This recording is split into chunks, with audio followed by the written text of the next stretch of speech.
Assalamualaikum warahmatullahi wabarakatuh.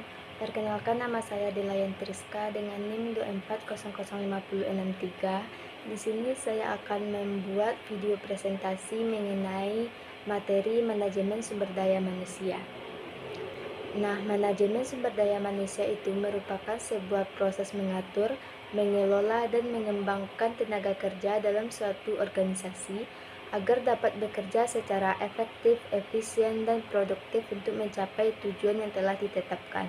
Nah, maksudnya di sini bahwa manajemen sumber daya manusia itu merupakan kegiatan atau proses yang dilakukan oleh suatu organisasi untuk mengatur dan mengelola orang-orang yang bekerja di dalamnya.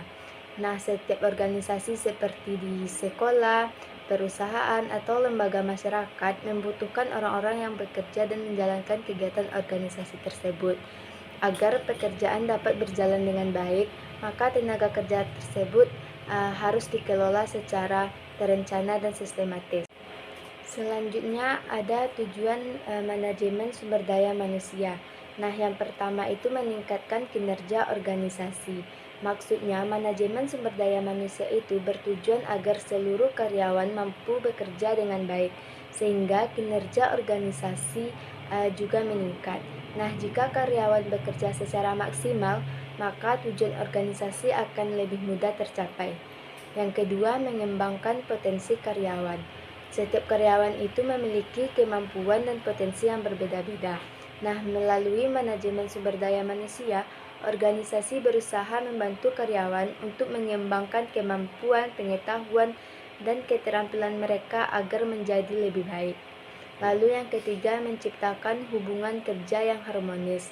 Nah, hubungan kerja yang harmonis berarti hubungan yang baik antara pemimpin dan karyawan maupun antar sesama karyawan.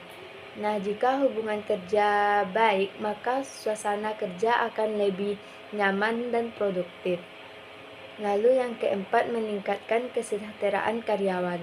Manajemen sumber daya manusia juga bertujuan memperhatikan kesejahteraan karyawan, misalnya melalui gaji yang layak, fasilitas kerja yang baik, serta lingkungan kerja yang aman.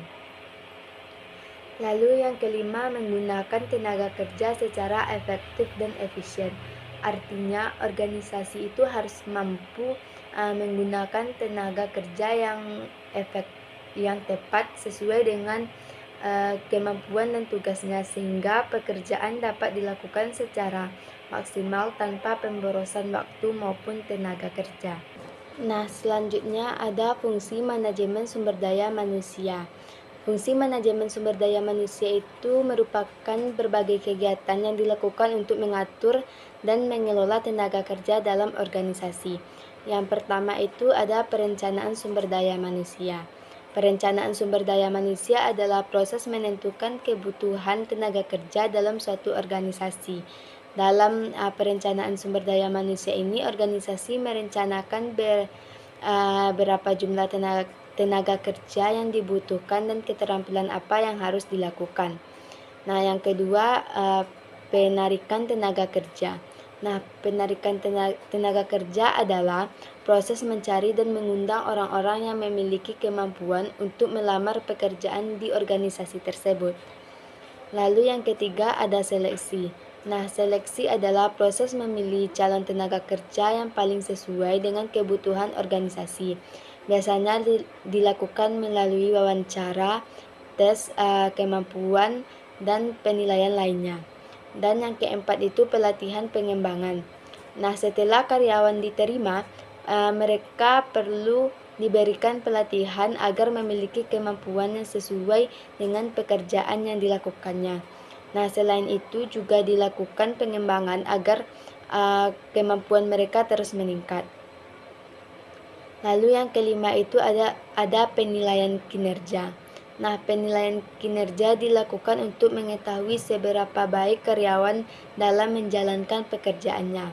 Nah, dari penilaian kinerja tersebut, organisasi dapat memberikan penghargaan atau melakukan perbaikan jika diperlukan untuk selanjutnya. Dan yang keenam itu ada pemeliharaan hubungan kerja. Nah, pemeliharaan hubungan kerja bertujuan menjaga hubungan kerja yang baik antar karyawan dan organisasi. Misalnya menciptakan lingkungan kerja yang nyaman, komunikasi yang baik, serta penyelesaian konflik jika terjadi masalah di dalam suatu organisasi tersebut. Selanjutnya ada orientasi pengembangan sumber daya manusia. Orientasi pengembangan sumber daya manusia adalah arah atau fokus dalam meningkatkan kualitas sumber daya manusia. Yang pertama itu pengembangan pengetahuan. Nah, karyawan perlu memiliki pengetahuan yang luas agar mampu memahami pekerjaan dengan baik. Pengetahuan dapat diperoleh melalui pendidikan, pelatihan, seminar, atau pengalaman kerja. Yang kedua ada pengembangan keterampilan. Nah, selain pengetahuan, karyawan juga perlu memiliki keterampilan dan kemampuan praktis dalam melakukan pekerjaan. Misalnya kemampuan dalam menggunakan teknologi ataupun berkomunikasi. Lalu yang ketiga itu mengembangkan sikap dan perilaku. Nah, pengembangan sikap dan perilaku ini berkaitan dengan sikap kerja seperti disiplin, tanggung jawab, kerjasama, dan etika kerja yang baik. Lalu yang keempat, pengembangan kreativitas dan inovasi. Nah, organisasi juga perlu mendorong karyawan untuk berpikir kreatif dan menghasilkan ide-ide baru agar organisasi dapat terus berkembang dan menyesuaikan diri dengan perubahan zaman. Selanjutnya ada bentuk-bentuk manajemen sumber daya manusia. Nah, bentuk-bentuk manajemen sumber daya manusia ini adalah berbagai cara yang dilakukan organisasi untuk mengelola dan meningkatkan kualitas tenaga kerja. Yang pertama itu pendidikan dan pelatihan. Nah, pendidikan dan pelatihan bertujuan untuk meningkatkan kemampuan karyawan agar lebih profesional dalam menjalankan tugasnya. Yang kedua, pengembangan karir. Nah, pengembangan karir dilakukan dengan memberikan kesempatan pada karyawan untuk meningkatkan jabatan atau tanggung jawab sesuai dengan kemampuan dan prestasi mereka. Lalu yang ketiga itu penilaian kinerja. Nah, penilaian kinerja dilakukan untuk mengetahui tingkat keberhasilan karyawan dalam melaksanakan pekerjaannya. Lalu yang keempat itu ada sistem penghargaan. Nah, sistem penghargaan diberikan kepada karyawan yang memiliki prestasi kerja yang baik. Nah, penghargaan itu dapat berupa seperti kenaikan gaji, bonus, maupun promosi jabatan. Dan yang kelima itu ada pembinaan dan motivasi. Nah, pembinaan dan motivasi bertujuan untuk memberikan dorongan kepada karyawan agar tetap semangat dalam bekerja, memiliki sikap positif dan berkomitmen terhadap organisasi. Nah, dari materi yang telah saya jelaskan tadi, dapat ditarik kesimpulan bahwa manajemen sumber daya manusia itu memiliki peran yang sangat penting dalam suatu organisasi. Tanpa pengelolaan tenaga kerja yang baik, organisasi akan sulit mencapai tujuan yang telah direncanakan. Nah, dengan adanya manajemen sumber daya manusia yang baik, organisasi dapat meningkatkan kualitas dan kemampuan karyawan, menciptakan lingkungan kerja yang baik, serta meningkatkan produktivitas kerja. Nah, baiklah, mungkin hanya itu penjelasan materi dari saya. Saya ucapkan terima kasih. Assalamualaikum warahmatullahi wabarakatuh.